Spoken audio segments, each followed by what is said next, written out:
تمہاری نظر کو جو کامیابی نظر آئے وہی کامیابی، ایسا نہیں ہے، بلکہ الذین یؤمنون والے کو دکھا دو کہ تم کمزور نہیں ہو۔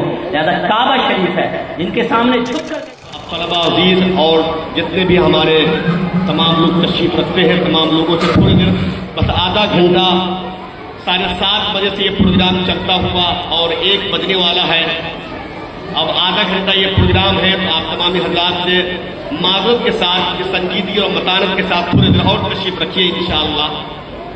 اب یہ پروگرام حضرت مولانا مفتی آفتاب غازی صاحب دامت برکاتہ سے عرض کرتے ہیں کہ حضرت تشریف لائے اور آپ اپنے موبائل حفظہ سے 15 منٹ کے اندر میں موبائل حفظہ سے پورے مجمع کو مستقبل فرمائیں، اور اس کے بعد جو ہے انعامات تقسیم ہوگا۔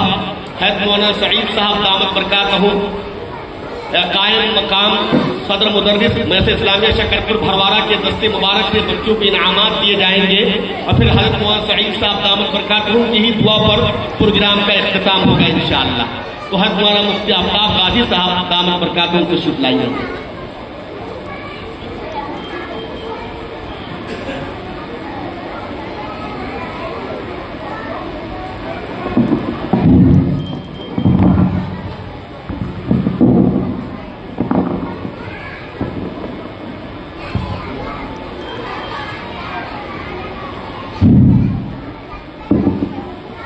بسم اللہ الرحمن الرحیم، الحمدللہ رب العالمین، والصلاة والسلام علی سید الانبیاء والمرسلین وعلی آلہ واصحابہ اجمعین، اما بعد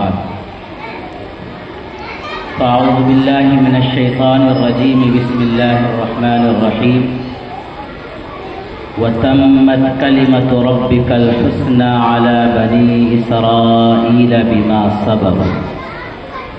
صدق اللہ العظیم۔ حمد و ثنا رب ذوالجلال کے لیے اور درود و سلام آمنہ کے لال کے لیے۔ اللہ کا عظیم احسان ہے کہ ہم سب لوگ قرآن مجید سے نسبت رکھنے والی مجلس میں تشریف رکھتے ہیں، اور کلام الہی بھی ہم لوگوں نے سنا، رسول اللہ صلی اللہ علیہ وسلم کی نعت مبارک بھی سنی، اور اس کے علاوہ بہت سارے خطابات ہم نے طلبہ سے بھی سنے اور علماء کرام کے بھی خطابات سنے۔ میں سب سے پہلے اپنے اساتذہ اور طلبہ سے کہنا چاہتا ہوں کہ یہ آپ بہترین پھول کے گلدستے کی طرح ہیں، پھول کے گملوں کی طرح ہیں، اور اتفاق سے مسجد میں بیٹھے ہوئے ہیں۔ پھول کے گملے اگر بے ترتیب ہوں تو پھول خوبصورت ہونے کے باوجود بھی خوبصورت نہیں لگتا ہے۔ تو آپ لوگ اور مسجد میں بیٹھے ہیں تو جیسے نماز میں بیٹھتے ہیں تھوڑی دیر کے لیے ترتیب سے بیٹھ جائیے، تاکہ حضرت مولانا احمد سعید صاحب دامت برکاتہ کے ذریعے جو آپ کو انعامات دیے جائیں تو آپ پورے سلیقے سے اور ترتیب سے نظر آئیں۔ میں نے جو آیت پڑھی، عجیب بات ہے، یہ جو ہم سانس لے رہے ہیں فضا میں، ہمیں احساس نہیں ہوتا ہے کہ سانس ہماری کتنی قیمتی ہے، یہ ہوا کتنی قیمتی ہے۔ جب سانس لینا مشکل ہو جاتا ہے اور آکسیجن لگتا ہے تب اندازہ ہوتا ہے کہ سانس لینا کتنا قیمتی تھا۔ ٹھیک اسی طرح سے قرآن مجید میں ایک لفظ کو بار بار کہا گیا ہے، اور وہ لفظ ہے صبر۔ اب صبر کے معنی ہم نے بہت چھوٹا سمجھا ہے، اس لیے ہم اس کی اہمیت نہیں سمجھتے ہیں۔ اللہ تبارک تعالیٰ نے جب موسیٰ علیہ السلام کی قوم کے حالات بدتر ہو گئے تھے، اس پر اللہ تبارک تعالیٰ نے بدترین حالات سے نکال کر جب اچھے حالات میں داخل کیا، اس کو اللہ تبارک تعالیٰ نے جن الفاظ سے قرآن مجید میں تعبیر کیا ہے وہ ہے تمت کلمۃ ربک الحسنی علی بنی اسرائیل بما صبروا۔ آپ کے ہاں کوئی بچہ کامیاب ہو جاتا ہے، نیٹ میں کامیاب ہو گیا، میڈیکل نکال لیا، اس طرح سے کوئی اگر بڑی کامیابی ملتی ہے تو اس کو اسٹیج پر بلا کر کے اس سے پوچھا جاتا ہے، اور انٹرویو لینے والے اس کے مائک میں منہ گھسا کر کے پوچھتے ہیں بتائیے آپ کی کامیابی کی کیا وجہ ہے۔ موسیٰ علیہ السلام کی قوم کو فرعون سے مقابلہ تھا۔ فرعون جیسی طاقتور ظالم و جابر قوم جس نے اپنے آپ کو خدا کہلوا رکھا تھا، اس سے مقابلہ تھا بنی اسرائیل کا، اور اس مقابلے میں اللہ تبارک تعالیٰ نے بنی اسرائیل کو کامیابی عطا فرمائی۔ تو پوری دنیا کو یہ پوچھنا چاہیے، اے بنی اسرائیل تمہاری کامیابی کی وجہ کیا ہے؟ اللہ تبارک تعالیٰ نے اس کامیابی کی وجہ کو قرآن مجید میں اعلان کر دیا، وَتَمَّتْ كَلِمَةُ رَبِّكَ الْحُسْنَى عَلَى بَنِي اسرائیل، بنی اسرائیل پر اللہ کی نعمتیں مکمل ہو گئی، کب؟ بِمَا صَبَرُوا، جب انہوں نے صبر کیا۔ یہی وہ صبر ہے جس کے بارے میں قرآن مجید کے اندر کہا، یا ایھا الذین آمنوا استعینوا بالصبر والصلاۃ۔ آپ سمجھتے ہیں کہ عبادت میں سب سے بڑی عبادت نماز ہے، اللہ تعالیٰ نے کہا اللہ کی مدد چاہیے تو پہلے صبر کرو پھر نماز پڑھو۔ یا ایھا الذین آمنوا استعینوا بالصبر والصلاۃ، اس کے بعد اپنے گھر کی دیواروں میں آپ نے دیکھا ہوگا لکھا ہے ان اللہ مع الصابرین، بے شک اللہ تعالیٰ صبر کرنے والوں کے ساتھ ہے۔ آخر یہ صبر کیا ہے؟ قرآن مجید میں اللہ تبارک تعالیٰ نے فرمایا والعصر، قسم ہے زمانے کی، ان الانسان لفی خسر، سارے کے سارے انسان گھاٹے میں اور نقصان میں ہے، الا الذین آمنوا وعملوا الصالحات، یہ دو چیزیں۔ نمبر 3 وتواصوا بالحق، حق کی تلقین کرتے رہو، حق کی آواز بلند کرتے رہو۔ جب حق کی آواز بلند کرو گے، جو باطل قسم کے لوگ ہوں گے، جو غلط قسم کے لوگ ہوں گے، جو کرپٹ قسم کے لوگ ہوں گے، اس کو تمہاری حق بات سے چڑ ہوگی، تکلیف ہوگی، اس کے باوجود تمہاری ذمہ داری ہے وتواصوا بالحق، حق بات کہتے رہو، اور سامنے والا اگر چڑھے اور پریشان ہو، مدارس سے قرآن کی آواز بلند کی جائے، احادیث کے فرامین کو بلند کیا جائے۔ اس کے بعد اگر کسی کو چڑ ہو اور مدارس کے بارے میں کوئی غلط تبصرہ کرے تو اللہ نے آگے فرمایا وتواصوا بالصبر، تم کو صبر کرنا ہے، جمع رہنا ہے، ایک دوسرے کو صبر کی تلقین کرتے رہنا ہے۔ اللہ تعالیٰ نے فرمایا یا ایھا الذین آمنوا اصبروا وصابروا ورابطوا، اے لوگو سب ایمان والو صبر کرو اور ایک دوسرے کو صبر کی تلقین کرو، ورابطوا، آپس میں ایک بندھن کی طرح آپس میں جم کر کے رہو۔ یہ ساری باتیں آپ کو کہی گئی ہیں موجودہ حالات میں۔ اگر آپ جینا چاہتے ہیں موجودہ حالات میں، اگر آپ ترقی کرنا چاہتے ہیں موجودہ حالات میں، اگر آپ کامیابی چاہتے ہیں موجودہ حالات میں، اگر آپ یہ چاہتے ہیں کہ دنیا آپ کو قدر کی نگاہوں سے دیکھے تو آپ کو صبر کرنا پڑے گا۔ یہ طلبہ کرام جو بیٹھے ہوئے ہیں ان کو صبر کرنا ہوگا، آپ حضرات جو تشریف لائے ہیں ان طلبہ کے اعزاز میں ان کو صبر کرنا ہوگا، اور ہمارے جو اساتذہ کرام ہیں ان کو بھی صبر کرنا ہوگا۔ اساتذہ کرام کو صبر کرنا ہوگا۔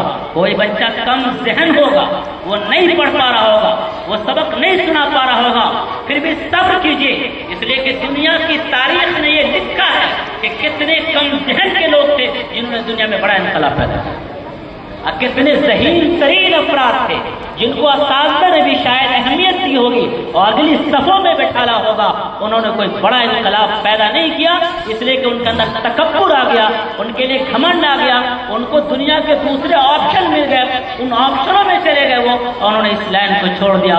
کتنے کم ذہن لوگ، امام محمد رحمۃ اللہ علیہ اگلی صف میں بیٹھتے تھے، ان کو یہ کہا گیا کہ پیچھے جاؤ، بعض اساتذہ نے یہاں تک کہہ دیا تم سے یہ کام نہیں ہوگا، کوئی اور کام کر لو، لیکن دنیا نے دیکھا اس امام محمد نے کتنا بڑا اور کتنا عظیم انقلاب پیدا کیا۔ لہذا اساتذہ کرام کی ذمہ داری ہے، اللہ کی تقدیر کا فیصلہ ہے، کون کم ذہن ہوگا اور کون زیادہ ذہن کا ہوگا، اللہ کے فیصلے پر اور اللہ کی تقسیم پر آپ اعتراض مت کیجیے۔